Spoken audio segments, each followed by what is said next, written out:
Before I get started, I need to address a flub I made in one of my previous videos. In my Macross Plus Part 2 video, I stated that the final episode did not include some of the voice actors from the first 3 episodes due to rights issues at the time. Wrong! The official Manga Entertainment DVD set does include the dub with the actors from episodes 1 through 3, as well as the digital releases if I recall correctly. The thing is, I got my footage from the Japanese Blu-ray box set, and that release had the alternate dub for episode 4. The alternate dub for episode 4 was all my copy had. It didn't even include the one on the Manga Entertainment DVD release. Combining that with the fact that I misunderstood the information I looked up, well, you can see where I flubbed up, to put it one way. Okay, with that out of the way, let's... yeah.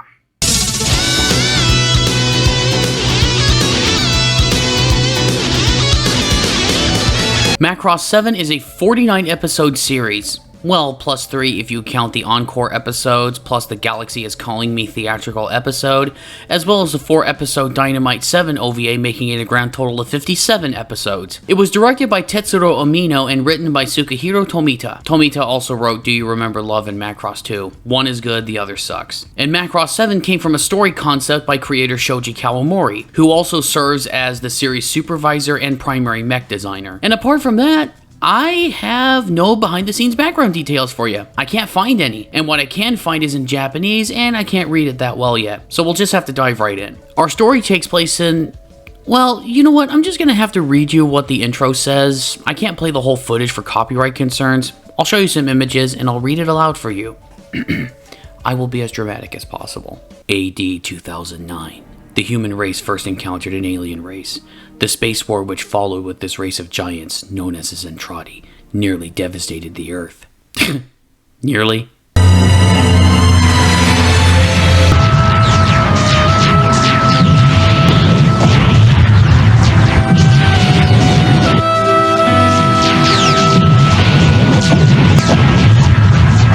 I'm sorry, back on track. March 2010. The war ended. In April of that same year, a new United Earth government was inaugurated, and humans began to follow a path of coexistence with the alien Zentradi. Those Zentradi who wished to, used Micron technology to return their bodies to human size. September 2011, the Earth UN government launched a deep space colonization plan for the purpose of preserving the species. September 2012. The extreme long-range transport Megaroad 1 set out, carrying the first colonists. September 2030, the gigantic Megaroad-class ships were replaced by the first of the super high-capacity new Macross-class colonization ships, whose fleets were capable of carrying up to 1 million colonists. 2038, the Macross 7 fleet, built around the 7th of the new Macross-class ships, left the center of the galaxy, carrying the 37th wave of colonists. The year is now 2045. Thank you, I'm here all week. Be sure to tip your waitresses. Yeah, Macross 7 is basically a mobile Earth. In order to make a trek across the galaxy to find a new home, things had to be put in place to keep the residents from going crazy. For instance, the dome has night and day settings. There are systems to replicate Earth weather, such as rain and, I guess, other conditions. Although I don't know if they want to replicate hurricanes or tornadoes, but I doubt that's in place. 7 also has attached places to grow food and places for entertainment, all connected by a kind of light highway. That's the best way I can describe it. And so, for the past 7 years, the humans and Zentradi on Macross 7 have been traveling the galaxy peacefully under the command of Maximilian Genus. Yeah, Max from the first series is back. Yay! Max is in charge of the Battle 7 attachment where the UN Spacey operate. He works with Exidol, who is... wow! When did he become the big giant head? Look at this loser. Hello? Is this any way to greet your supreme leader? No, not that one. I don't understand, why isn't he Micron-sized? He was more than willing to do so in the original series and... oh, whatever. Anyway, Exidol serves as an advisor to Max on the bridge. I don't know why he can't do that as human-sized, but again, whatever. We also have Melia Genus returning, serving as the mayor. You know, Melia is Max's wife. Both are now estranged and, in some cases, at odds with each other. Wow, 2 legends on the same ship. What can go wrong? Oh, Jesus! Here it comes! Proto-Devil-in!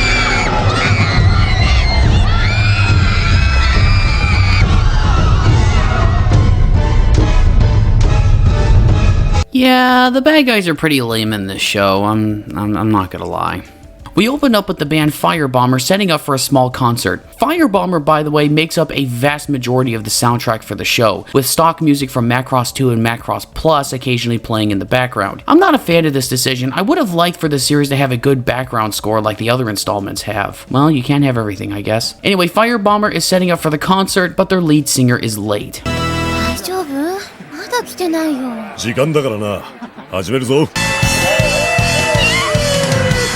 The lead singer is, unfortunately, our protagonist, Neki Basara. He lives in an attached section of the ship called Akusho and is not part of the fleet roster. Hell, Basara is not even on the citizen roster. As we will see, he is a man who is willing to put himself in danger in the pursuit of perfecting his music style and, I suppose, ending war and other conflicts and what have you. I hate this guy. As to why will become clear sooner than you think. Anyway, other members of the band include Mei Lin, who is the other singer and guitarist. I don't know band terminology of what other members of groups do, so my description is the best I can do for right now. Anyway, Mei Lin is Max and Melia's daughter, who, if I recall correctly, is one of several kids. We also have Ray, is pretty much Basara's Q, as we will see later. どうしよう。このままじゃお客さん怒っちゃうよ。そうでもないさ。 And we have Vivitas, the drummer, who drums and drums and drums and drums all the time and seems to never say anything, ever. Basara makes his appearance by falling off a really high scaffold and parachuting to the stage. Well, it's a good entrance. And, oh no, Planet Dance officially begins.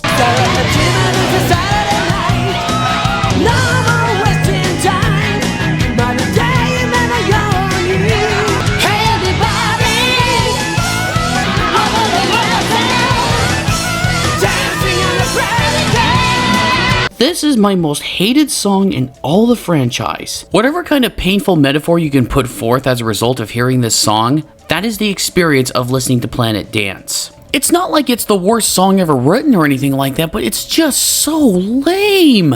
And the fact that it's repeated over and over and over and over and over and over as the show progresses makes the experience of hearing it that much worse. So apart from the few moments I'm playing here, whenever I play a clip where the song happens to be playing, I'm gonna play a few seconds of a much better song. Here, check this out.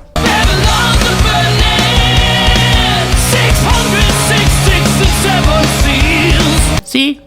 Much better. Max is watching the show from afar, but he's called away from the show to the bridge as enemies approach.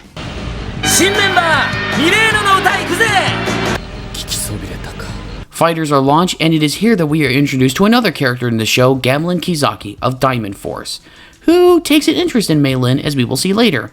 The battle begins, and we see that the enemy has an interesting strategy. They shoot UN Spacey pilots out of their fighters and then proceed to drain them of their energy, or spiritua as the bad guys call it, rendering them more or less catatonic. Hooray for socks! The enemies are led by Lord Gelpenich, as best as I can pronounce it, and his henchman Gigil. More on them later. Anyway, during the battle, the protective shield goes off and evacuation orders are given. Basara sees this as his chance to be obnoxious and flies into the battle to sing, and oh good lord, his Valkyrie looks terrible! It looks like something out of Power Rangers! I'm sorry, I'm just not used to seeing Valkyries with faces. But as bad as this one looks, it gets worse. Basara is able to shoot little speaker pods into enemy ships and let his songs sing out with help from Ray. But the songs do jack and shit. Jack left town. Well, okay, I guess the songs caused the instruments to read wrong on the enemy side, I guess, but that's about it, for now. The stunt of Basara's is popular with the audience, but it annoys the UN Spacey. 未確認戦闘機キャッチ。識別信号反応なし。この時を待っていたんだ。どこのアホだあいつは。行くぜ Let's go 突き抜けようぜ夜明け貴様の行為は軍務の妨げになっている速やかに退去しなければ撃を取すぞ林民名の真似でもしているつもりか。多分だ。 And Max isn't doing anything about it. There's more to that, by the way, in case you hadn't guessed. The enemy retreats after they get what they want, but I like to think they got sick of Basara's songs and retreated to get away from him. Okay, I have to be honest about something else too. From this point forward, this is where one of the biggest problems of the show begin to manifest. By problem, I mean that for roughly the next 15 or 20 episodes or so, the series becomes incredibly repetitive. Although there are important plot points and there are moments that actually move forward the narrative, the next 15 or 20 episodes or so will play out more or less like this. Basara is a jerk, Mei Lin will complain about his attitude, the UN Spacey remains befuddled about how to deal with the alien menace and its effect on the pilots, Firebomber briefly plays a concert or some other show, the enemy shows up, zaps pilots out of energy, Basara shows up to bore the enemy to death, Gamlin and others complain about Basara's appearance, the enemy leaves, rinse and repeat. This makes for a tedious sit, doesn't it? Okay, episode 2. Basara is in his dump writing his songs. The UN is baffled about the pilots being catatonic and hanging between life and death. Among the men are Gamlin's friend Docker. こういう症状は今までに類例がない。彼らの生体機能は徐々に低下し、特に異常のあるところは見当たらない。治療のしようがないってことだよ。今のところな。We get an idea that Max knows Ray, and that comes to be important later. See, told you so. Mei Lin tries to avoid her bodyguards as she is the mayor's daughter after all. いつまで追ってくるのよ。あなたが止まるまでよ。どこへ行くつもり？何やってるの？こんなところ突っ切ってしまいなさい。The big bodyguard is named Michael, and all the others have names, but I have never bothered to remember their names. ミレーヌ、中に隠れていることは分かっているわ。いいこと。勝手な暮らしは許しませんよ。早く家に戻ってきなさい。Oh, outside Basara's place, we learn the Valkyrie is sitting there for pretty much everyone to see who passes by. I know that Akusho is attached to the ship and not on the fleet roster, but wouldn't there be police that just happen to pass through Akusho, see the Valkyrie, and then stop by to question Basara? I have so many questions. ねえ、なんでこんなの持ってるのよ。レイにもらった。ねえ、なんであんなことしたの？戦闘の中へ飛び込んで歌ったこと。前からやりたかった。危険だとか迷惑だとか考えないの？私たちはミュージシャンなんだから、お客さん待ってんだから、じゃああんなとこ行って歌って何になるっていうのよ。わからないか？ And thus we see arguably the biggest problem I have with Basara. He never, ever, ever explains himself. He never explains his reasons for why he does things. He never explains why he goes out into combat and sings the way he does. And he's incredibly dismissive of Mei Lin and her inquiries and her genuine complaints. This is going to be a common thread in the next episodes, by the way. As I stated earlier, Gamlin has an interest in Mei Lin because she is arranged to marry him by none other than Melia. Mei Lin is not happy. 私に見合いしろって言うんだもん。いくら親だからって勝手に結婚相手まで決めるなんてひどいと思わない？さあな。冗談じゃないわよ。Anyway, before they can set up for their next gig, the enemy attacks and Basara sees this as his chance to be annoying again. Mei Lin asks why he is doing this at the expense of their show, but he gives a non-answer. Again! うるせえな、もう。お前にはまだわかんねえんだよ。一体歌を何だと思ってるのよ。熱いハートを叩きつける。それが歌だ。 By the way, when Basara goes out, he never wears a spacesuit. I would love to see this happen to him.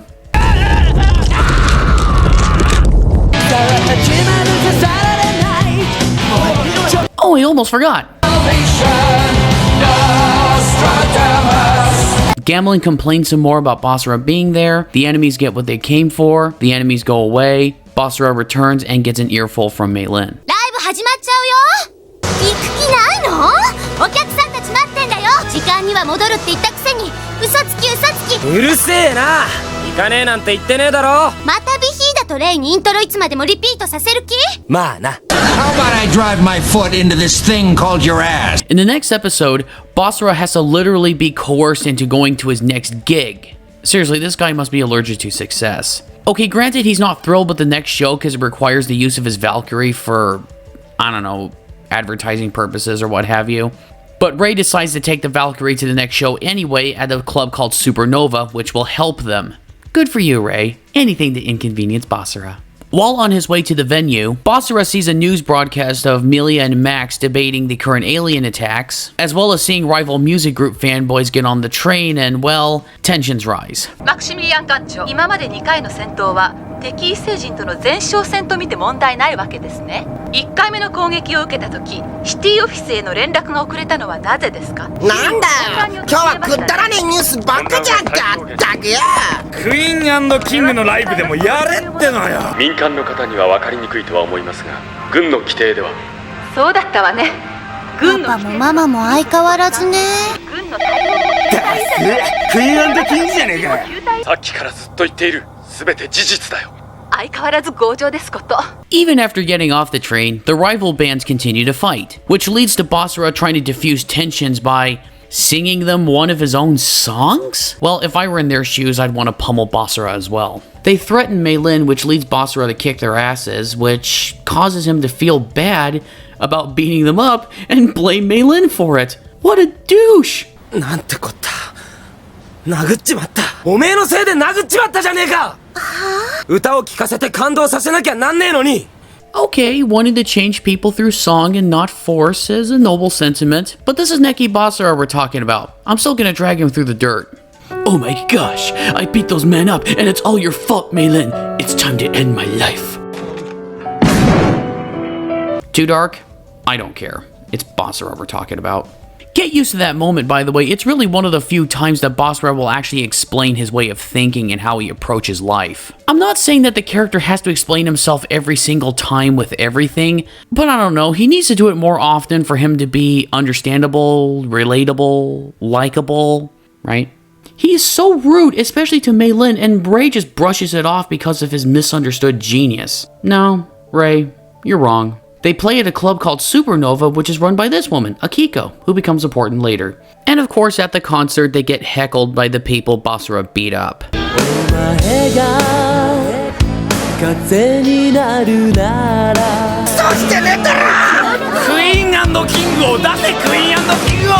The enemy appears, Basara goes out, and you know the drill.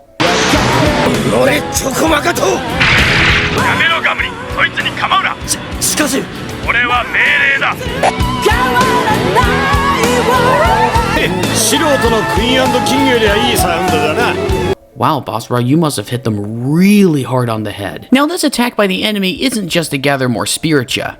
It was a decoy set up by Gelpinich, I swear I must be pronouncing the name incorrectly, to put in an infiltration team inside Macross 7. But it's a plan that Gigil expressed some doubts about.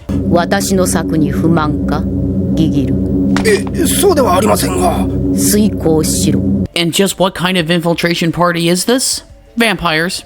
Well, not exactly. As you probably already guessed when I said infiltration team and such, they're actually enemy soldiers sucking spiritia out of random people. And once again, the UN is baffled. Max has to explain the situation to Milia, and this isn't gonna be fun. つまり敵兵士がシティセブン内に潜入していることになりますね。こうしている間にも被害者が増える可能性もあるのよ。とにかく今は分析を急いでいる。もちろんパトロールも強化する。 Apart from gathering spiritia of victims, the infiltration team is also doing research. This is all part of Gelpinich's plan of trying to harvest spiritia more efficiently. More details on that later. With the vampires, let's just call them that, on the loose, Mei Lin feels suffocated by her bodyguards and runs from them because she's stupid. She runs into one of them and it looks like it's game over, but Basara shows up to help her out. And a chase ensues, which leads into a sewer. But the aliens notice something interesting. スピリチュアルレベルゲージがおかしい。すごい濃度。恐怖心がスピリチュアルレベルを上げる。確認。すごい効果。 As I said, the chase continues into a sewer with Mei Lin's bodyguards reluctantly accepting Basara's help. Now, to be fair to Basara, as much as I don't want to, he shows that he can actually be responsible as opposed to the dick we see him as. Anyway, once again, the enemies show up and they fold really close to the Macross 7. Basara goes out to sing the enemy away and he still sucks. これは遊びではない。あのバトロイドを攻撃させてください。眼系の攻撃は許可できない。 ギギル、潜入した兵士たちが収集したサンプルスピリチュアを回収せよ。突撃命令ではないのですか。サンプルを回収して帰還しろ。俺を何だと思ってるんだ。 The vampires send the samples to Gigil and they leave. ゲテロニッチ、俺を運び屋にしやがって。あんな男を放し飼いにしておくつもりなのですか。その件についてはこちらに任せておけと言ったはずだ。どのように対処するのですか。明らかに戦闘の妨げになっているのです。 UN forces report to Earth that the enemy fighters that they are fighting are ones that closely resemble those from another human settler group, but of course they're extensively modified. その連中がなぜシティセブンに潜入したのだ。なぜ我々を襲うのか。一刻も早く目的を調べねばならんな。マックス艦長、地球とは連絡を取ったのかね。取りました。で、なんと。こちらで対処せよと。市民には何と伝えるかね。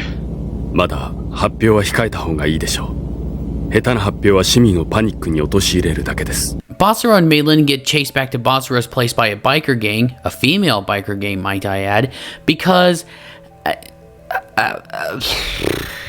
Basara tries to invite them to their next show, but they get antagonistic, and he behaves accordingly.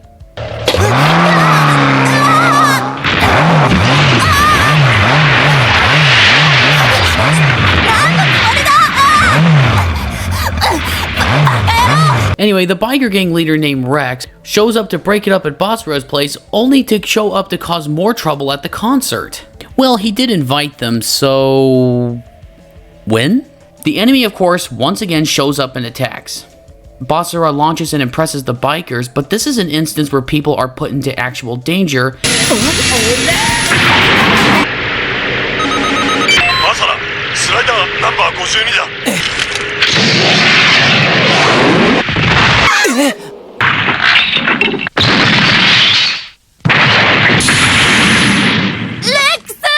やめろ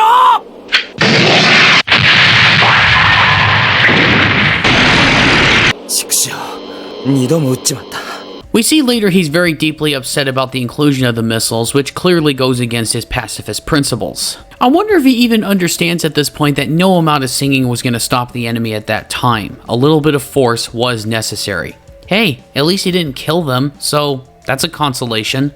At the beginning of episode 6, we see Melia talking with Maylin on the phone, and she'll let Maylin stay in the band if she will meet with Gamlin. Maylin is not pleased. 統合軍ダイヤモンドフォース所属のエースパイロットガムリン木崎注意よ。ミレーヌ、このガムリンさんとお見合いをしなさい。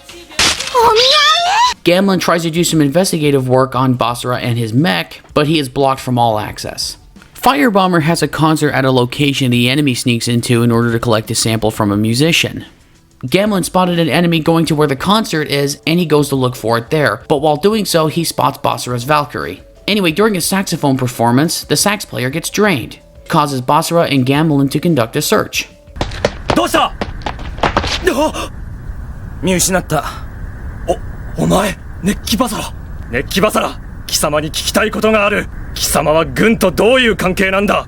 知らねえよ、そんなこと。待て！ The enemy shows up with Gamlin and Basara rushing to their mech. Gamlin, of course, asks Basara a bunch of questions, which Basara gives non-answers to. お前はどの部隊に所属しているんだ？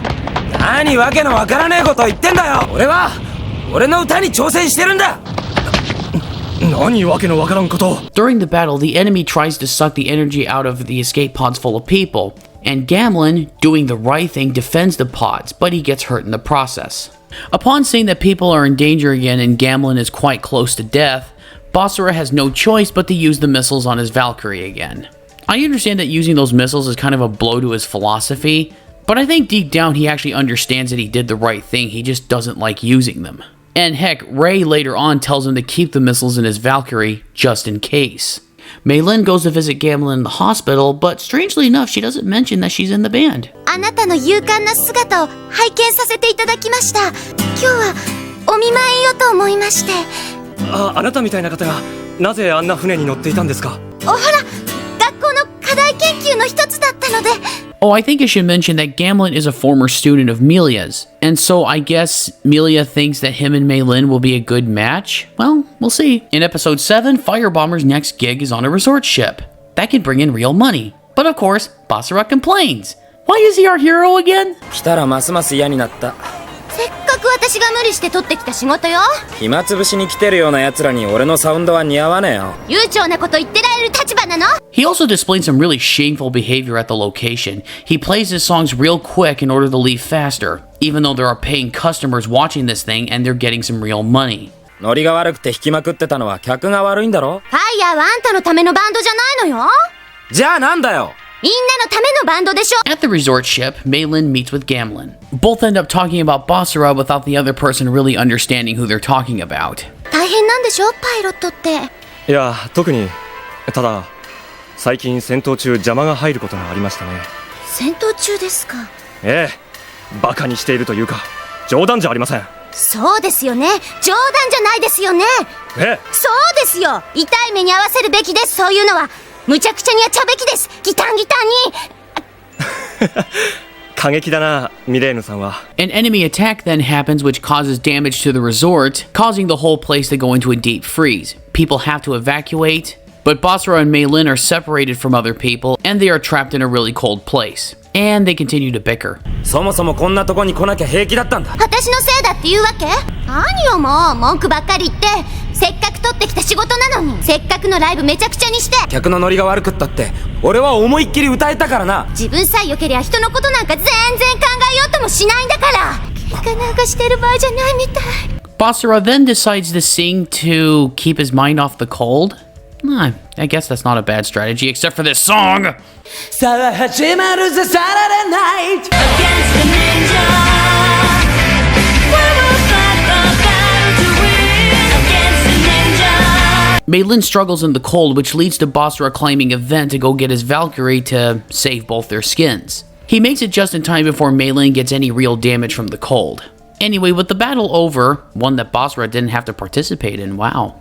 And with things going more or less back to normal on the cruise ship, if there's any animal or plant life that survived that freeze, I'd be surprised. The band figures out that the venue they played at loved the performance and would like another one. Basara seems more willing to participate this time. Did his time with Meilin make him warm up to the idea of playing at this club, or is he just participating this time for her sake? I don't know. Hey, as long as he's cooperative, I guess everybody's happy. Meilin and Gamlin have a date, but she still skips around the issue for being in a band. Why? 前に話したでしょ。いつも戦闘中に飛び出してきて邪魔をするやつのこと。調べたらロック歌手でした。知ってますか？いいえ。リゾート館リビエラでね。そいつがあなたのそばにいるのを見かけたんです。どんな人なのかしら。危険を顧みずに歌を歌うなんて。だって軍の邪魔をするわがままな人なんでしょ。一度会ってみたいですわ。あ、いや、これを似合うといいんですが、着物紬っていう服です。これを着ると周りにいる人の心が和むと言われています。楽しそう。ありがたくいただきます。どうやらミレーヌさんはバサラを知っているようだ。なぜ嘘なんかつくのだろう。何かまずいことがあるのか。The band gets a recording gig, but as usual, Basara is not enthused and doesn't go along with what the recording director wants. Now granted, it is kind of understandable that Basara would walk out as the director wants him to make the song more fashionable and it's against his style. But Meilin isn't having any of it. いいこと？せっかくのチャンスなのよ。もっと真面目にやらなくっちゃ。あいつの何を聞けって言うんだ。もっと大勢の人に聞いてもらうためには絶対に必要なんだから。ミサイルよりも爆発力のあるサウンド。そいつが何かが問題なんだよ。バサラと口論しても無駄よ。彼、理屈は通用しないわ。Whoa! Holy crap! Vivitas has a line? Don't get used to that. That won't happen a lot. While Meilin tries to smooth things over with Basara by wearing that kimono that Gamlin bought for her, and to try to get him to return to work, we cut back to the enemy. 50万年周期の昔より我々は遭遇した者たちのスピリチュアを奪ってきた。獲物のスピリチュアを根絶やしにしたにもかかわらず、今回はなぜ一気に襲わないのですか？近頃頻繁に夢を見る。獲物と遭遇せずとも自由にスピリチュアを得ることのできる夢をな。何を言ってやがるんだか、俺にはさっぱりわからねえ。獲物は追い回すのが一番だぜ。 Once again, the enemy attacks and Basara goes out. ミサイルより爆発力のあるサウンドを聞かせてやるぜ。 Yeah, no.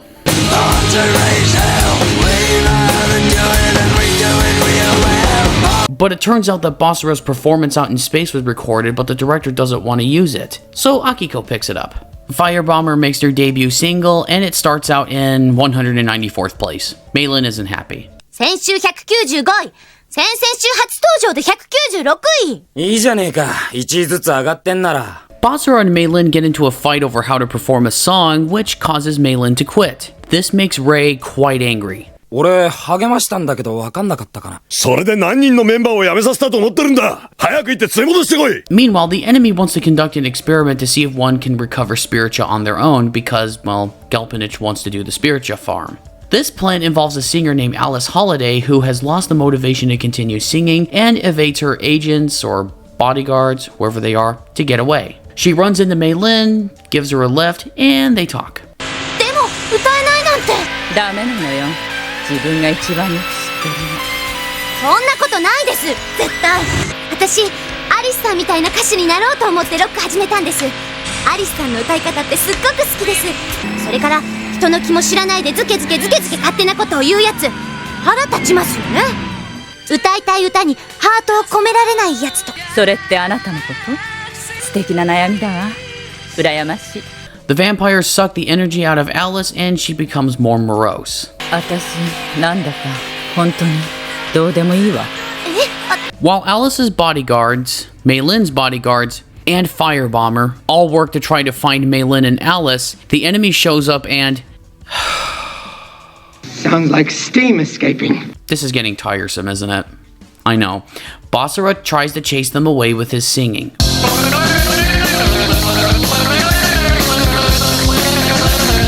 Or wants them to actually listen to him, but he still chases them away. It does show that the singing actually does help Alice recover her spiritia. The enemy has the data and reports back. 可能だ。スピリチュアファームプロジェクト。Okay, it wasn't just Basara that helped Alice recover her spiritia. Before the enemy attack, Mei Lin started singing to her and then the rest of the band showed up to support her. And it was this instance that helped Firebomber smooth things over and realize, hey, we actually may need Mei Lin. Ray then takes Basara's Valkyrie in for maintenance. He has his old buddies look at it. Yeah, I might have guessed he was a UN Spacey pilot.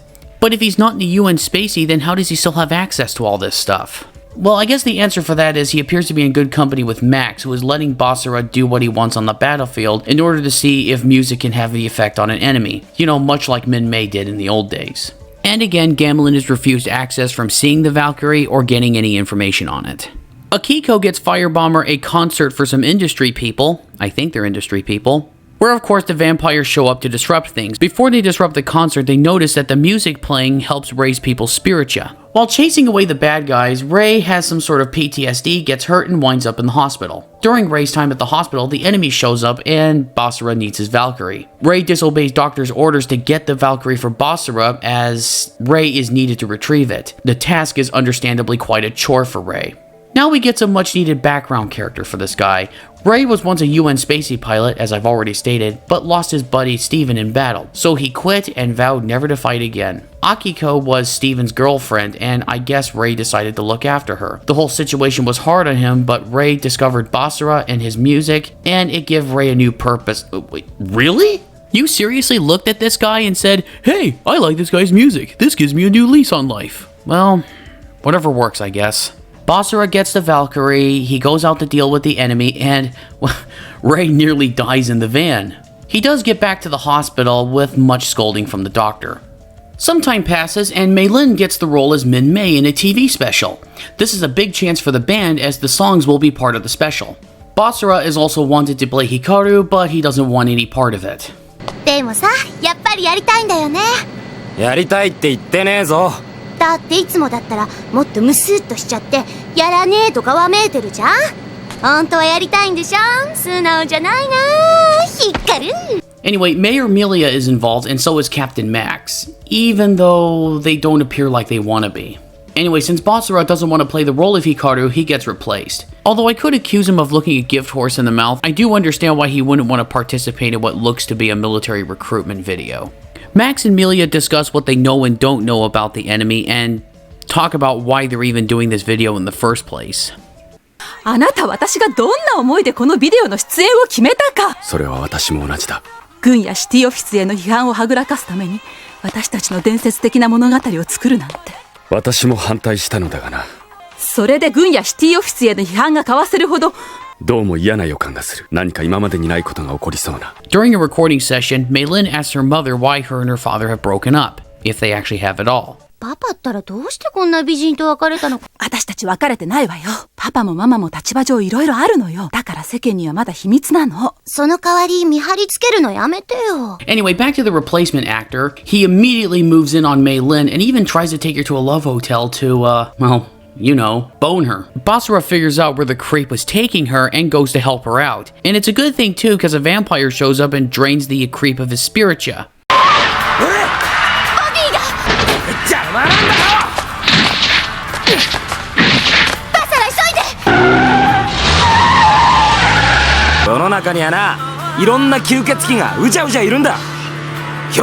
But now Basara is stuck with the part of Hikaru. Well, he doesn't accept it immediately. Ray ultimately convinces him to take it back. 確かにマックス艦長やミディア市長の宣伝かもしれないが、よく考えてみろ。今マクロス船団は謎の敵の襲来を受けているが、何も解明できないでいる。市民は不安になる。ますます混乱している。軍やシティポリスは非難の的だ。いざこざが絶えない。事態は悪い方へと流されていく。これまで保ってきた政治的調和が崩れて、もともと一条光はお前だったんだ。ここは何も言わずに引き受けろ。Okay, two things. One, I do like that in this episode we see another instance where Basara really is responsible and shows that he really does care about his bandmates. And two, I also like that it shows here that even Rei has a limit to Basara's stubbornness. Anyway, while shooting the special, the enemy attacks and Basara goes into the battle to do his shtick.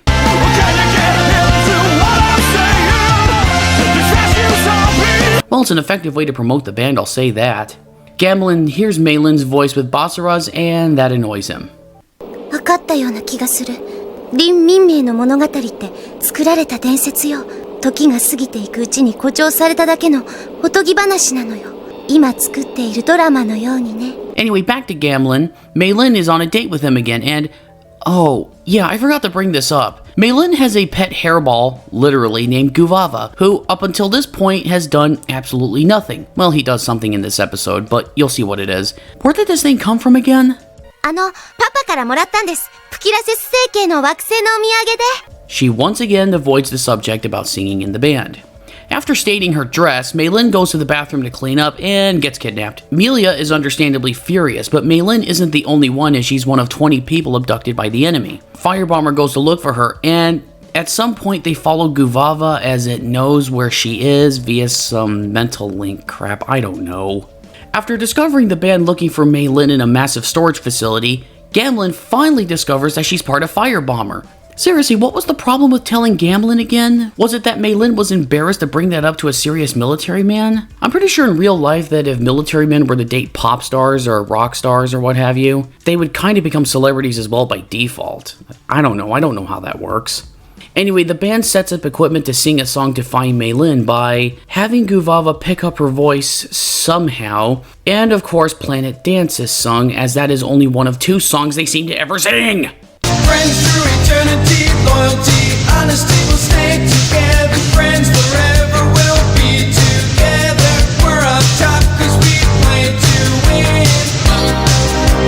Although with Guvava they manage to find out where Maylin is, the enemy attacks and tries to take away the abductees. But Basara stops them and puts them back into Macross 7. But in a genuinely clever move by the enemy, the abductions were a decoy to separate the Battle 7 and military personnel from the city, and then fold the city to another location to do the Spiritia farm. 緊急分離システムが強制作動させられてます。なんだと？艦長、シティ7がボールドします。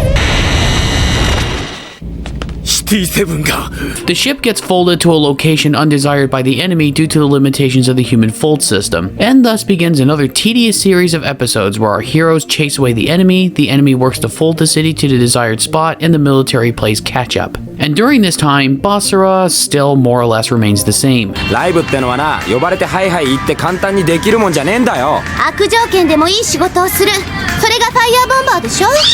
仕事があるだけありがたいと思え。 I swear, despite all the slack I tried to cut him in the previous episode, he still manages to find a way to make me hate him again. Now, there are some events that advance the show. First, in one of the attacks, they manage to capture an enemy pilot that turns out is a human enslaved by the enemy by way of mind control. And they manage to get him on the road to recovery by way of Basara's music when they discover that he had a reaction to it. ここはどこだ？意識が戻った。な、敵だからって戦うばかりが脳じゃねえだろ。This makes Basara quite chuffed, especially in light of telling Maylin, in a frustratingly indirect manner, that one can fight without fighting. みんなを守れるのは私たちしかいないのよ。もうちょっとで全滅させることができたのに。だってそうでしょ？バサラが止め、本当にシティ7を守ろうと思ってたら歌なんか歌ってられなかったわ。てめえ、俺がなんで歌ってると思ってんだ。バサラ落ち着け。お前らしくないぞ。見れるにはまだわからないんだ。Healing through music is also something that Minmay superfan Dr. Chiba was researching while subjecting Gamblin to this. this? これは瞬間瞬間の心の作用、動揺、興奮度、喜怒哀楽の振幅をゲージで測る画期的なシステムなのだ。わずかな外的要因で大きく影響される内的変動を数値に変える。俺はクランケが回復するための画期的な治療法になるのだ。さあ、うわ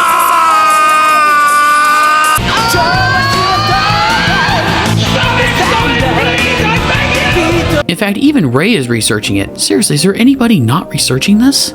We also have Gigil waking up this vampire-looking chick named Seville, who immediately flies off after her awakening to look for blood. Oh, wait, I'm sorry. Spiritja. That's right, Spiritja. And I got to admit here, her display of power is actually quite cool. And a touch frightening, as we see her demolish a crap ton of UN forces while draining their Spiritja. Dominate. First blood. Double kill. Godlike. Holy shit. Basara shows up to sing, and his singing causes her pain, and thus she flies away. This in turn makes him a kind of a hero in the eyes of the City 7 populace.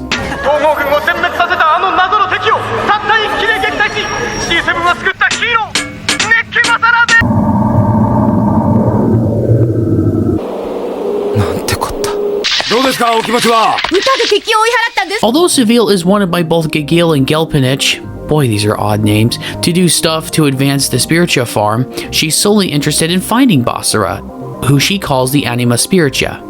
Oh, and get used to another repeated thing. Seville will show up and cause havoc to varying degrees. Basara shows up to sing to her, and she goes away. You know, the narrative of this show consists largely of a series of starts and stops. It kinda sucks, and it doesn't even end here. There are even points where Seville possesses bodies of Akiko and Rex, the girl biker gang leader, so she can take out Basara or at least learn more from him. I know Proto-Devlin can do this, as we find out later that Gelpinich is in possession of a human body, but in Seville's case, none of this really adds much to what is going on, as she just uses it as an opportunity to drain more humans of their Spiritja. Max reports back to Earth about what is happening, and during the report, Exodal wonders whether Proto-Devlin are to blame for this.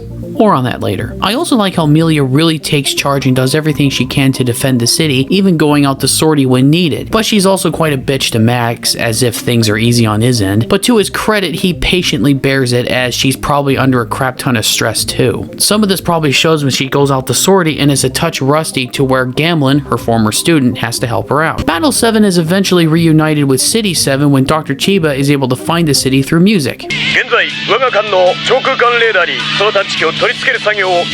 あとは銀河のどこかでファイヤーボンバーが演奏するのを待つばかりというわけです。 And it's a good thing too, as City 7 is being pulled into a red star and won't be able to pull out with the fold system, as it won't charge in time. この構成から特殊な磁力線が出ていて、航行レーダーが微妙な計算ミスをしていたんです。 Basara does help out in his own way, as well as actually be helpful when the power system is damaged and has to be redirected to Battle 7 in order to fold. Apart from a repetitive moment with Seville, this is actually a pretty good episode overall. Well, except for Planet Dance, so you know what I must do. Hey, let's go, King Katsuru. 大切なもの protect my vows. 僕が悪い so let's fighting. Let's fighting love. Let's fighting love. Firebomber is now more popular than ever, and while watching a concert celebrating the reunion of City 7 with Battle 7, Max now thinks it is time to put the Sound Force together. Initially, the plan is to use Basara, Ray, Vivitas, and one other member, as Max and Melia don't want Meilin to be part of something so potentially dangerous. Meilin is angry about this. 私はどうなるの？ミレーヌには無理だ。危険すぎる。宇宙で敵と遭遇したら撃墜してやるわよ。そういう根性だから外されるんだろうが。 In a meeting to convince other UN spacey higher-ups and to show the effectiveness of the songs, footage of Seville is shown, and this freaks Exodal out. プロトデビルンとは一体何だ？プロトデビルン、ゼントラーディの血を惑わす語ってはならぬこと。During that same meeting, Max even takes up an offer from Macross 5 to replenish supplies and such, as they have landed on a new planet similar to Earth. The planet is called Lux, by the way. This will come up later as well. Seville happens to stop by and hear Basara. This is a thing that happens. I know, it's supposed to illustrate further that Basara doesn't view her or anyone as the enemy, which is how he wishes Meilin to see them as well. Speaking of, Meilin pleads with Ray, and she seems to be getting through to him. ねえ、私役立たないの？こんなことなら私ファイヤーボンバーになんか入らなければよかった。 Now, between Basara and Seville, things get pretty hot, if I do say so myself. I'll see myself out.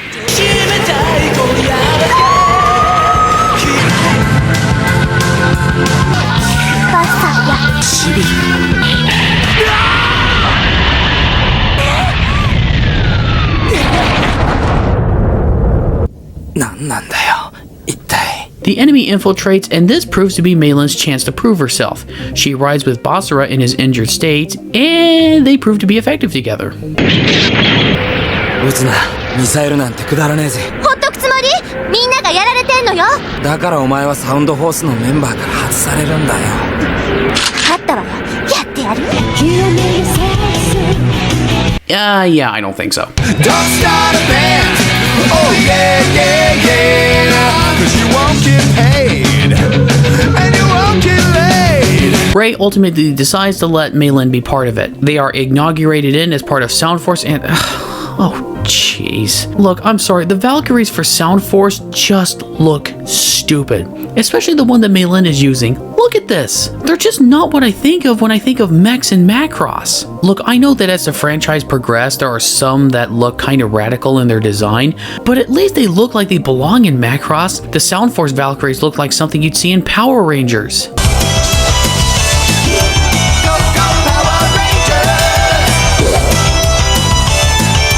In fact, none of the mech designs are all that aesthetically pleasing in the show, if I'm honest. I mean, apart from the Sound Force mechs, and Basara's by the way, the mechs aren't really that terrible looking, but I've just seen better. Basara's a bit of a butt even after the founding of Sound Force. He's not able to practice as he's thinking of Seville. She is, by the way, hibernating in a forest nearby, which leads Gigil to go and look for her despite Gelpinich's orders. He sneaks into the city disguised as a vamp in order to obtain more spiritua to feed to Seville. Basara is more or less a no-show at meetings between the Sound Force and the UN, and when he does go, he shows up as is and will only sing what he wants. Basara, you could at least hear them out. ぐっと心に感じたもんをビリビリっとハートを熱くして歌う。確かにそう言われてみるとバサラ君の言う通りかもしれない。ここは一つ任せてみてはどうかな。なかなか話がわかるじゃねえか、おっさん。じゃあな。Gamlin is promoted to full lieutenant, but instead of UN Spacey, he's on security detail for City 7 at Melia's request. あなたが軍のパイロットとしてエリートの道を歩んできたのは分かってます。シティセブンを守るのも軍の立派な役目よ。市長直属となったということは、私はあなたの上官というわけ。Gamlin does have more time with Maylin, but they don't seem to be having any discussion as to why she would keep her involvement with Firebomber a secret. Sure, okay, he seems to be okay with her being in the band now, but I don't think he ever would have disapproved if he knew it right off the bat. It just feels like artificial conflict. Is he afraid that Basara would take her away? Come on, anyone with a noggin can see that Basara's true love is music and he doesn't seem to be interested in anything or anyone else. And yeah, earlier there's even a bit in the show where the biker gang leader Rex shows some interest in Basara, but he doesn't reciprocate her feelings. It goes nowhere. Okay, I've kind of gotten off track. Let's move on. Max and Milia hope that they and the citizens can take some time on planet Blux to recuperate. Battle 7 tries to make contact with Macross 5, but they get absolutely no answers. Despite military orders to stay put, Basara and Maylin go down to the planet to look around. After some fun, they come across the wreckage of Macross 5, and there's no one around. There's some dead military personnel, but there's no citizens, dead or alive. In fact, the city sections are absent, and the only ruins are military vessels. Emerald Force, which was formed after Diamond Force was moved over to the city after Gamlin's superior was hospitalized, reports the bad news to the bridge, and this makes Exodal piss his pants. 生存者はいないというのか。はい、艦内を詳しく調査しなければ確かなことは言えませんが、現状を把握した限りでは全滅したと思われます。これもプロトデビルンの仕業なのか。The enemy shows up to force Macross 7 down to the surface, and Gigil is not happy with this. お前が攻撃しているこの船にはシビルがいるんだぞ。我が夢の前には歌方のごときもの。As the battle rages on, Ray later shows up with a comically oversized speaker pod bazooka, courtesy of Dr. Chiba. Then this happens.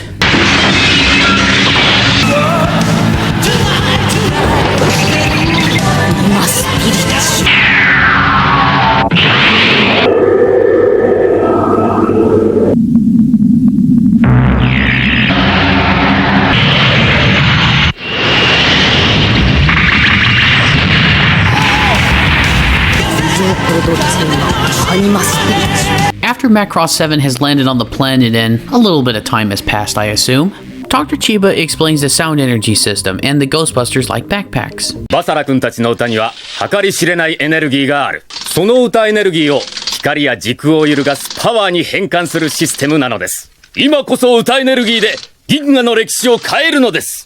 この歌エネルギー変換ユニットをバサラ君の体につけてもらいまして、本当？人間の歌に秘められた波動は経絡ラインを通って歌エネルギーコンバーターに送られ、そこで工事空間方程式に基づいた波動変換が行われ、再び肉体へとフィードバックされ外部に放出されるはずです。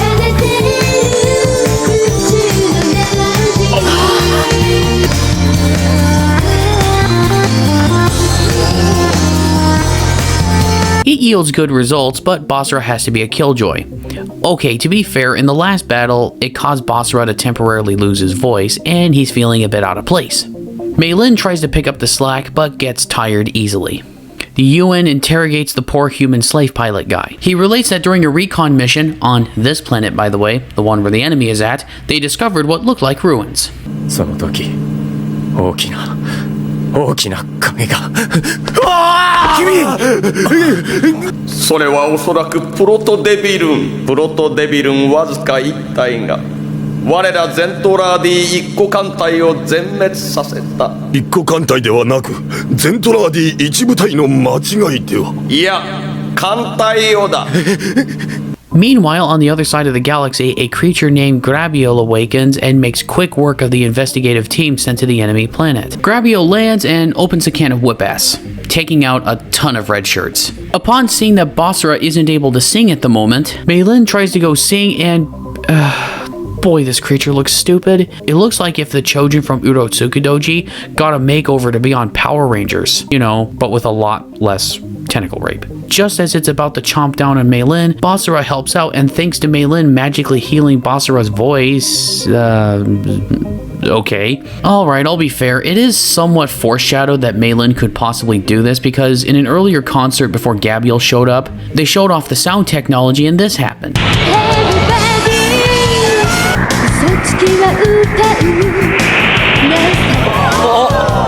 弱い。なぜだ。ためらっているのよ。頑張れ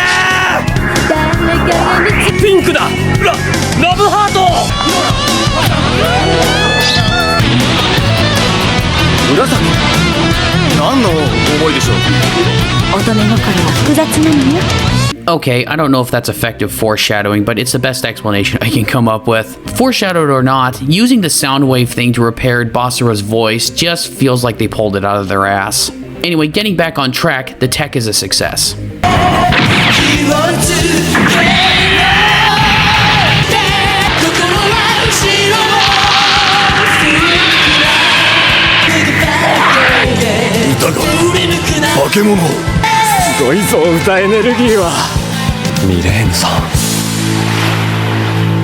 Now, it was already obvious from the very beginning that music was going to be the weapon against the enemy, and right here in this episode is where it really takes full effect. In fact, using music solely as the weapon against the enemy was an idea that Kawamori had since Do You Remember Love? In a Forbes interview on December 10th, 2015, Kawamori was discussing the character of Min Mei and how different it was to use music against aliens, and how it never had been done before, and it was here that he discussed his idea for Macross 7. I eventually had the idea to end the Great Space War by the power of song and its resultant culture shock. The solution was original, I thought, maybe even a world first, never before in animation, movies, or even novels. In the TV series, the resolution was brought about by Min Mei's song, but in the movie, due to the 2-hour restriction, I had to simplify it. Although the song did bring about an alliance, the last boss had to be beaten by weapons in the end.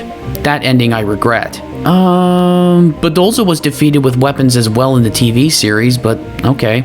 Anyway, Kawamori continues. That regret resulted in a new Macross series 10 years later known as Macross 7, where the protagonist was Neki Basara, who is constantly singing and never uses weapons. So in terms of the positive side a song can bring, this is something that Neki Basara did. Okay, on the whole, I have nothing against the idea of using music solely to defeat a powerful enemy like the Proto-Devlin. It would have been boring to just do the same thing over and over again. But the problem is that this idea is given a terrible first impression via Basara, and I will get back to Basara a little bit later. Gelpinich goes to the enemy ice planet home planet, whatever it is, to wake up another proto-devil named Gabriel. Gabriel, ugh, this is getting confusing. Anyway, Gabriel kind of looks like Devilman, only with a lot more hair. ゲペルニッチ様、おいたわしい。グラビルが目覚めた。グラビルが。それでゲペルニッチ様ご自身より先にグラビルのことはこのガビルにお任せください。Back on Lux, Chiba develops more technology. This time he develops sound boosters to help manufacturers develop more toys for the show, fight the enemy. Basara is lost in thought as to why the enemy won't listen to his songs. He goes off to sing alone and is captured by Gigil. But this is to see if he can wake up Seville. Again, the names. Basara begins to sing this Seville, and Gigil observes with a mixture of fascination and anger.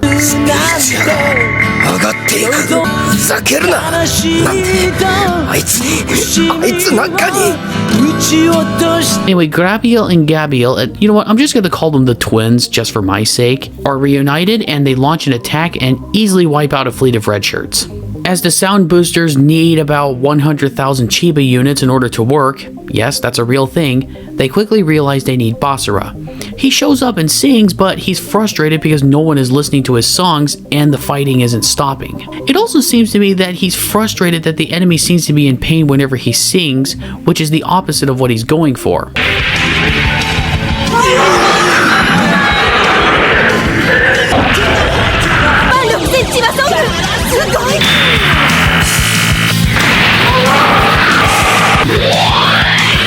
There are some other things that happen, such as a tabloid journalist wanting a big scoop on Basara only to discover what he's actually about, as well as the formation of a Sound Force type offshoot called the Jamming Birds. Basara doesn't like the idea of music and songs being used as weapons in any capacity and tells Barton, a UN spacey higher up and the one who spearheads the Jamming Birds, just that. ジャミングバーズを作るのはあんたたちの自由だ。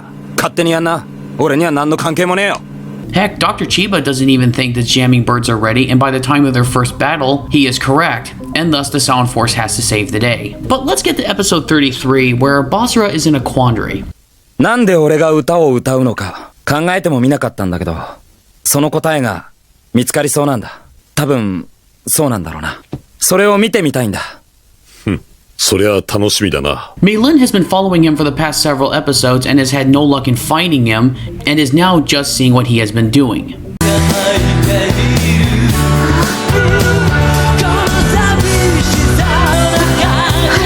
She spills the beans to her dad, but unfortunately Barton overhears it and captures Seville. Basara is mad about this, but Gigil even more so.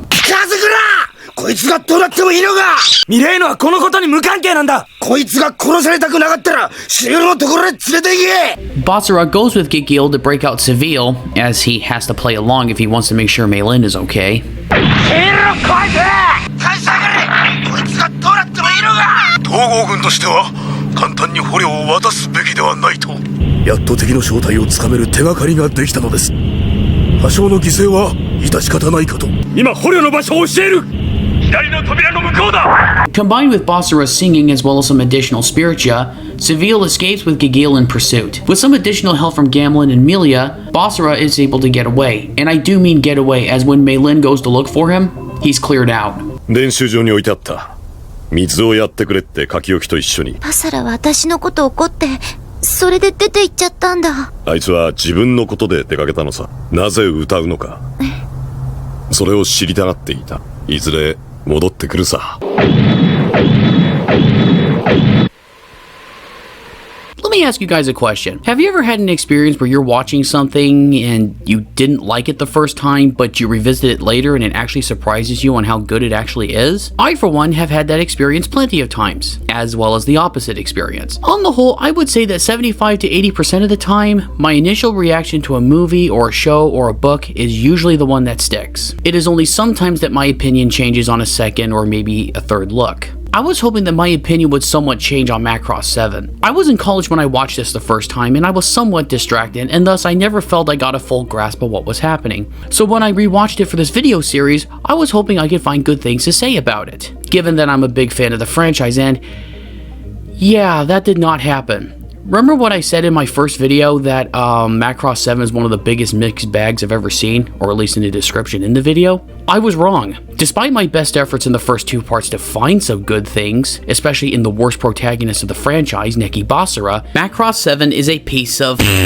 Don't worry, I'll finish talking about the last of it, but this realization came through a ton of boredom and cringe. It surprises me just how popular this series is in Japan, at least as far as I'm able to see from the Japanese fan reactions I can find on Amazon and other places. Heck, it was popular enough to make a ton of Firebomber albums, toys, games, OVAs, and such. And it was even popular enough for Basara to top much better characters on an official TV special. But here in the West, this is not the case. Macross in the West is more of a cult series due to the legal mess, but even with that, Macross 7's reception here in the West, albeit a small one, is very, very mixed. Some love it, some are indifferent, and others have a very deep dislike or outright hatred of it. From the abysmal pacing, mediocre to terrible music, especially the abusively overused planet dance, uninspired designs from the mechs to the creature designs, tepid action, and excessive length, I feel at home with those who hate it. Well, you guys came here to suffer with me, so let's dive into Macross 7 for the final time.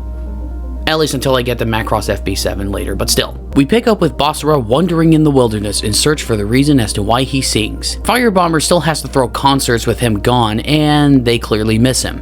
今日のライブはこれでラストだ。バサラが戻ってくるまで歌うわ。バサラは戻ってこないよ。何かを見つけるまで。Second time she talks in the series, by the way. They encourage Maylin to go find him. Melia goes to Gamblin to get him released from jail as he is in there for punching Barton, and he resigns from the military. This goes absolutely nowhere, by the way, and does nothing for his growth as a person, as he just sorties in later episodes without permission and gets reinstated into the Diamond Force a little later. In fact, Melia never actually makes his resignation official. She just gave him time off. Look, not much happens in the following episodes. They run into some enemies and creatures at certain times, and shenanigans ensue. But through all this, they pick up on the fact that Basara isn't singing. Basara! ただお前は本当のお前じゃない。待って、教えて。何を探しているの？ちょっと歌って。なぜ歌わないの？ We occasionally cut back to City 7 with people worrying, the jamming birds training, and a bunch of other crap. Basara dreams of a mountain and just flies off with no explanation, as he usually does, leaving people that care about him worried. He finds a big cloud complete with electrical disturbances and flies into it because he's stupid. He crashes and proceeds to race Gigil to Seville. Well, it isn't really a race exactly. They save each other's asses and they each get to Seville, who is sinking into the lava and not waking up.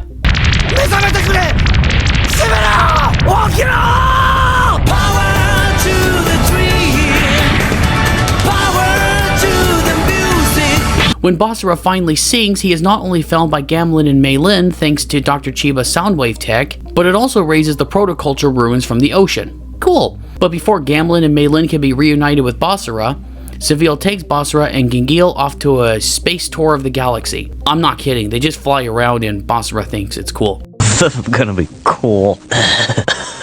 I wonder what it would be if Beavis and Butthead were in charge of Macross 7. Number 1, I order you to go take a number 2. Aye aye, Captain. Cool. Gamlin calls in the ruins to UN forces and Exetel is literally carried there to investigate it. Seriously, why don't you just shrink down and save everyone the trouble? もしも私の予測が当たっていれば、我々のそして地球人の祖先の謎が解ける重要なデータを入手できるかもしれません。人類の祖先であり、我らゼントラーディを創造したプロトカルチャーと呼ばれている種族。プロトカルチャー。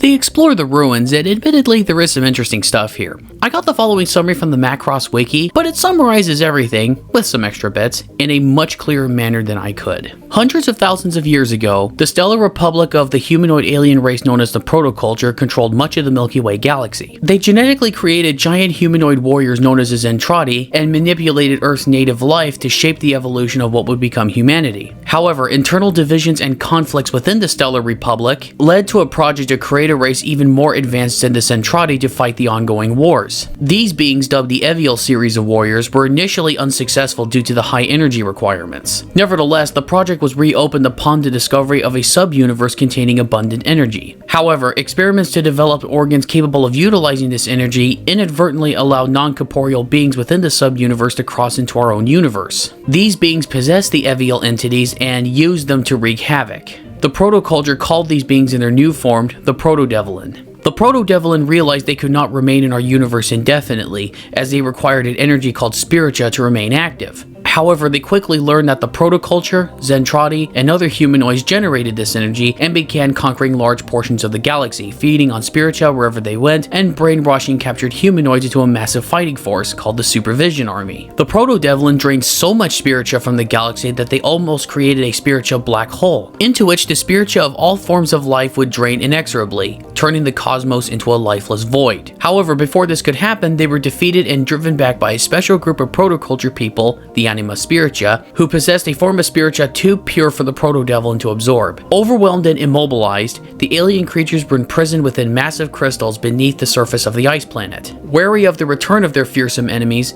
the now extinct protoculture left information, for those who could find it, of the Proto-Devlin and how they were defeated, which was pretty much what was in the ruins of this episode. Anyway, after all that talk, the Proto-Devlin show up to destroy the ruins, and after a battle, they succeed. Seville and company return to the planet, Basara gets back, and he's back at it and ready to sing? Wait, did he find out what he sings for or not? It's never clear! Wait, so his adventure across the galaxy and on that planet was all for nothing? Are you kidding me? And on top of it, he sings Planet Dance? Oh, you suck!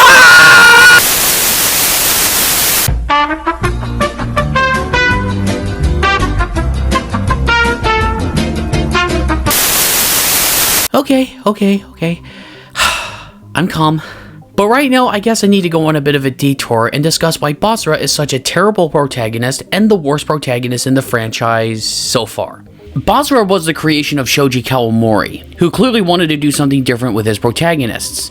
This time, he created a character who was not only a singer and the main idol of the series, but was also a pacifist and also hot-headed and brimming with enthusiasm for singing. And he certainly is that. But it was director Tetsuro Amino who wanted the character to be both in the present and the future with little concern for his past. During production, Kawamori even drafted a profile describing Basara's career and reasons for wanting to pilot a fighter, but the director got rid of it, saying a hero does not need a past. Following that, Kawamori decided it isn't interesting to create a history for characters, but instead he wanted the characters' actions to speak for themselves, more or less. Okay, having a hero without a deeply fleshed out past isn't new and it can work. But it usually helps if there are clues given along the way, and that way the audience can fill them in to get some idea of what the character is. The problem with Basara is that he never ever makes any genuine attempt to fill people in on what his motives are or why he does what he does. All he does is yell at people and just passively says that an idea is dumb or just pisses off to do his own thing. It becomes annoying when a character does this episode after episode, let alone 57 of them. Having nothing to really explain the hero's actions or how he came to be at the time of the show hampers on how one is supposed to relate to a hero. No explanation on origin or motives work better for villains, as they're supposed to be menacing and scary. I know this isn't true of all villains, but for certain villains, less is more. Another thing that really bothers me about Basara is that he seems to be oblivious to the fact that people are in genuine danger for the Proto-Devlin and people really count on him. I get he doesn't like following military protocol, and he is correct sometimes that members of the military don't know what they are doing. Well, sometimes anyway. But would it kill him to know the stakes while singing to the enemy to get through to them? He doesn't even seem to get the stakes until the last few episodes. He also has an absurd amount of plot armor and can just fly into battles many times with little or no damages because the story absolutely needs him to survive. Sure, he gets hit a few times, but that's about it.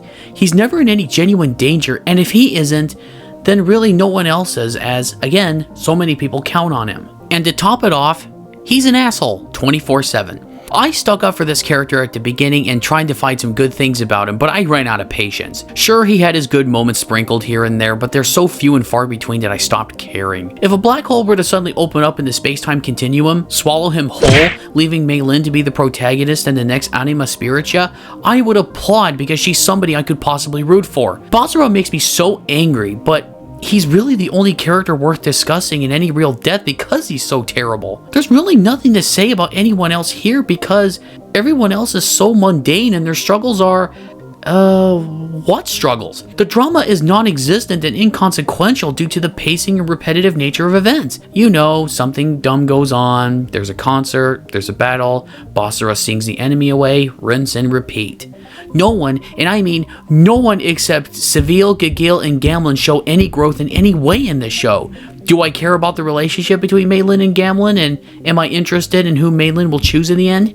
No! And by the way, she really doesn't choose between Basara or Gamlin. There's really no love triangle here. It's really one-sided, as Basara isn't interested romantically in Maylin in the slightest. Now, if music itself were a woman, then Basara would show some interest. I also would have liked to have seen Max and Milia fall back in love, as they are classic characters, but their status is left in limbo in the end as well. Neki Basara is the anchor that sinks this series, and I cannot believe he was placed number 2 among the top 50 characters in the NHK special All Macross Big Voting. He doesn't deserve it. He sucks.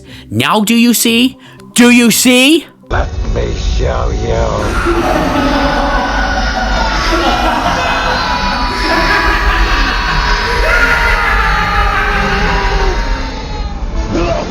Okay, moving on. Gigale and Seville are being chased by the Proto-Devil, while Macross 7 is attempting to fold on the planet's surface to escape, but are prevented from doing so via a frigging pentagram. Ooh, now you know these things are truly of the devil. After tons of red shirts die and Self Force proves to be ineffective, at least somewhat, at this time, Gigale awakens from his sleep after getting air juggled by the Proto-Devil and starts absorbing the planet.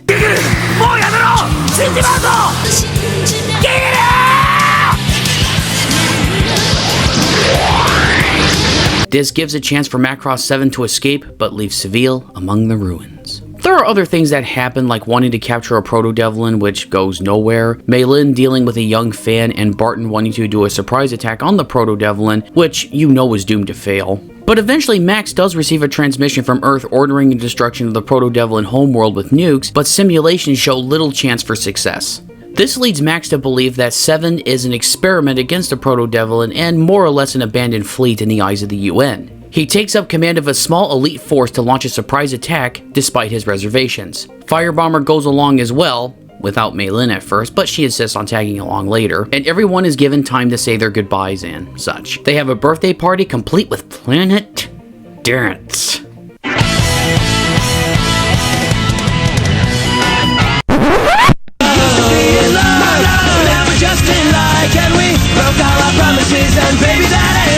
Milia will be acting captain while Max is gone. The plan is laid out and the weapons are loaded. Basara doesn't like the plan, obviously, but he is permitted to sing to the enemy to persuade them to stop and call off the nuclear strike if Firebomber gets to the target area first. The operation commences, but of course the enemy is there waiting for him. Red shirts die and it becomes a race against time. Firebomber still sings in the midst of battle and such. Again, the plot armor thing, nothing is hitting him. Max goes out in his own Valkyrie to do a surprise infiltration with a fold pack on top. There's even a fake out death with Gamlin, which is useless as he helps out in the next episode anyway, but the reason why I point out is that it creates such terrible artificial drama, such as Maylin's crying, "Wee."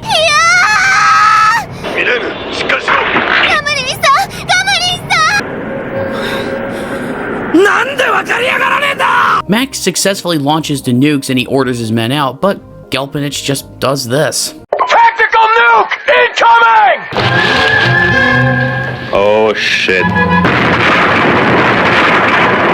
Everyone is now a prisoner. To keep Basara from being a nuisance, a collar is placed on his neck to keep him from singing. To escape, Max convinces Maylin to sing to capture the attention of human slaves while Guvava gets the key. I wasn't aware that Guvava was that smart, but okay. 一体どうやって？うまく脱出できたら、グババとミレーヌに礼を言うんだな。さっきのお前の歌、感じたぜ。ハートにな。さあ始まるぜサラダナイト Your pirate ship can eat a bag of dicks. Your pirate ship can eat a giant bag of dicks. They get help from Gamlin on the way out, and they see what the Spiritua farm looks like. Basara tries to wake them up, but as their Spiritua rises due to his song, they get drained. They have to retreat for now. Gelpinich awakens 2 more Proto-Devlin named Gorum and Zonded.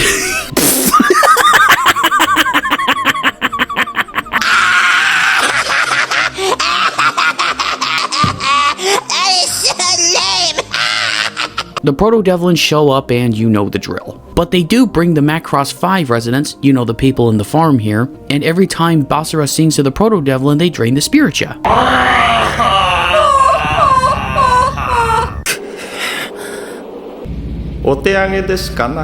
Who lives in the east neath the willow tree? Sexual harassment, panda who... I wish. Gamblin decides to use fold boosters to rescue the hostages, and it's a success. Seville shows up to help Basara to chase them away. It's successful, but she lost a lot of energy and she crashes into City 7. While Basara tries to help her, she accidentally drains too much from him and he goes into a comatose state, which is how I prefer him. Seville goes to Gelpinich, and I think her objective is to try to kill him? It's not really clear. Then Gelpinich sucks Spiritia that belonged to Basara out of Seville, and okay, this just looks silly.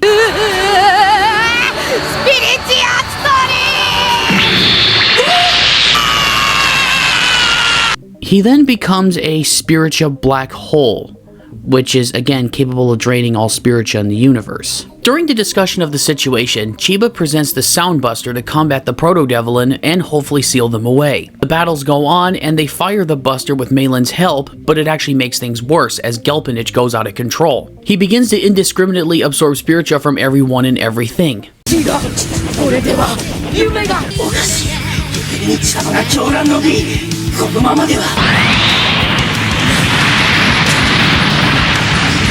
Finally, Basara is awakened by Mei Lin and everybody else seeing Planet Dance, and what? That's the only thing it took to wake him up? No more wasting time. Now you're a man! A man, now you're a man! A mounty. And while he is on his way to his Valkyrie, the flower girl finally delivers her flowers. What, did you want me to actually talk about this girl? What's there to say? She's practically in every episode waiting for Basara, and when she sees him, she fails to deliver her flowers. That's it. At first, Basara and everyone gets conked out as a result of being drained, but then Basara has a memory, and this is the closest thing we get to a real motive from this character. あの山、なんて言ったっけな。ガキの頃、あの山を動かそうと思って、毎日歌ったな。今日こそ動かしてやる! Well, I hope you enjoyed that because that's all you're gonna get. He sings and he begins to save the day. Seville even shows up to help him out.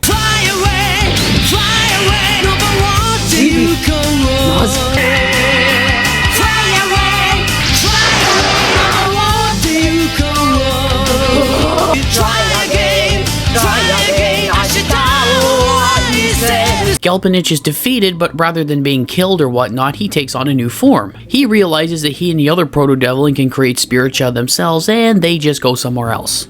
お前の歌忘れない。いいステージだったな。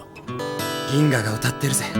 Oh, so sorry folks, but this is not the end of our journey, and we still have scratch that, actually 4 more things to cover, but we'll get through these as quickly as possible. First up, we have Macross 7 Encore, which is an OVA of 3 unrelated episodes that take place between episodes 39 and 42 of the main series. I don't know where exactly they fit, but I don't care. The first one has 7 dealing with the fleet of rogue Meltrandi who show up to cause trouble, and whose commander is an old rival of Melia's. After attempts on the parts of Max and Melia to smooth things over, it ends as you already know it does. Basara sings and wins them over.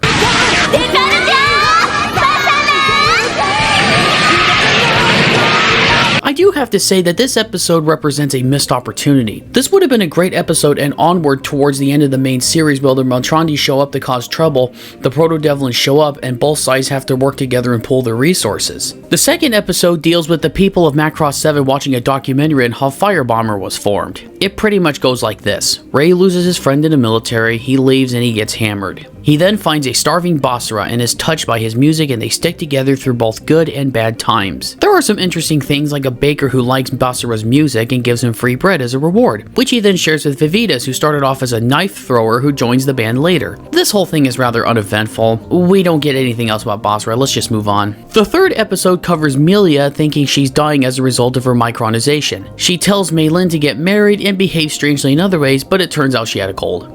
That's it. Next up, we have The Galaxy is Calling Me theatrical episode that is supposed to take place between episodes 38 and 41 that played alongside the Macross Plus movie edition. It begins with Basara crashing on a planet as a result of a fold fault. This came about because the band was practicing one day when they investigated a Spiritia anomaly detected by Dr. Chiba. After folding out, Basara gets separated from his group. While he is on the planet, he meets up with a little kid who is probably his biggest fan.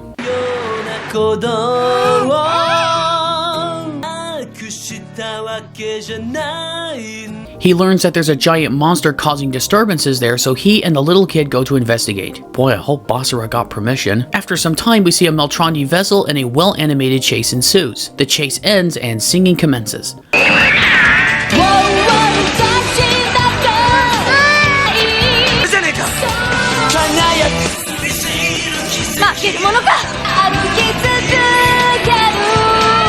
The pilot of the Meltrandi vessel is Maylin's older sister Amelia, who aspires to be like Min-Mei. 私まだちっちゃい頃さ、リン・ミンメイの映画見たんだ。ちっぽけな人間の女の子が私たちゼントラーディの大宇宙艦隊を歌で止めちまったなんてさ。それで思ったんだ。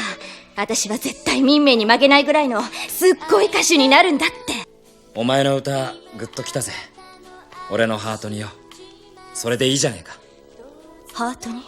ああ。The Proto-Devlin, however, detected her singing and the abnormal spiritia and looked to cause trouble.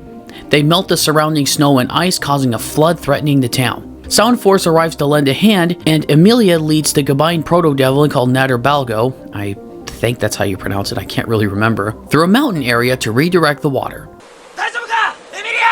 ちょっと水飲んじゃったけどな。すげえんだな、歌の力って。だけど本当はよ、あいつらにも伝えたいんだ。俺のハートをよ。バサラ。Okay, this is going to be hard to believe, but this is easily the best episode of Macross 7.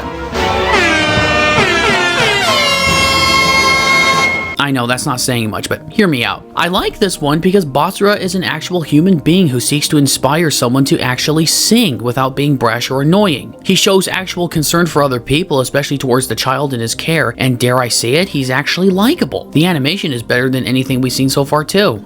Finally, we have the OVA Macross Dynamite 7, and compared to Encore and the theatrical episode where it ranged between to it was somewhat good, this is dreadful. The whole thing deals with Basara going off somewhere to do who cares what and gets involved in a conflict between space whalers, police, and an angry Zentradi man looking to kill the white space whale in an obvious parallel to Moby Dick. It ends exactly how you think it does. Basara can do no wrong and saves the day.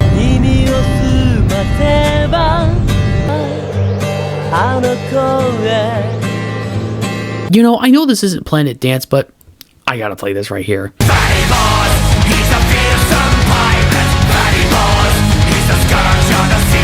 I normally like side stories like this, but two things. One, watch Star Trek 4 instead. It's much better. And two, this is Macross 7. Even potentially interesting side stories are ruined by Basara. The OVA cuts back at times to Firebomber and Gamlin, who do nothing at all and add nothing to the story, thematically or otherwise. There's a totally out-of-place moment where Maylin goes out on her own to do her own music video, I think, where she gets asked to a producer's house for dinner, where she is drugged and about to be raped. 大丈夫よ。寂しいなら私が慰めてあげる。あなたみたいに可愛い子好きよ。動けないわよ。返事がえない。What the hell am I looking at? Where did this come from? This is so dark, out of place, and conflicts tonally not only with the Macross 7 series, but with the franchise as a whole. This is the most memorable part of the OVA, and let me assure you, that is not a compliment in the slightest. Thankfully, Guvava went to get help, and Vivitas broke down the doors and got Maylin out before the awful deed was done. I personally would have loved for Vivitas to punch this bitch's head off for good measure, but alas, I'm even robbed of simple joys in Macross 7. Oh, wait, that's right. There's a couple of shorts in Macross 7 Plus. One of them shows how Guvava and her other Guvava thingamabobs evaded predators and how Guvava got to be with Captain Max and the Genus family. There's even one about how Gelpinich inhabited the body that he does and other crap. No, I'm done. I'm done. So yes, Macross 7 is terrible, and it will forever sit at the loser table along with such sequel, prequel, spin-offs, what have you, as Gundam Seed Destiny or Last Exile Femme de Silver Wing. From the uninspired art design of, well, actually the whole series, let's be honest, lame-ass characters all around, except for the classic ones, to the subpar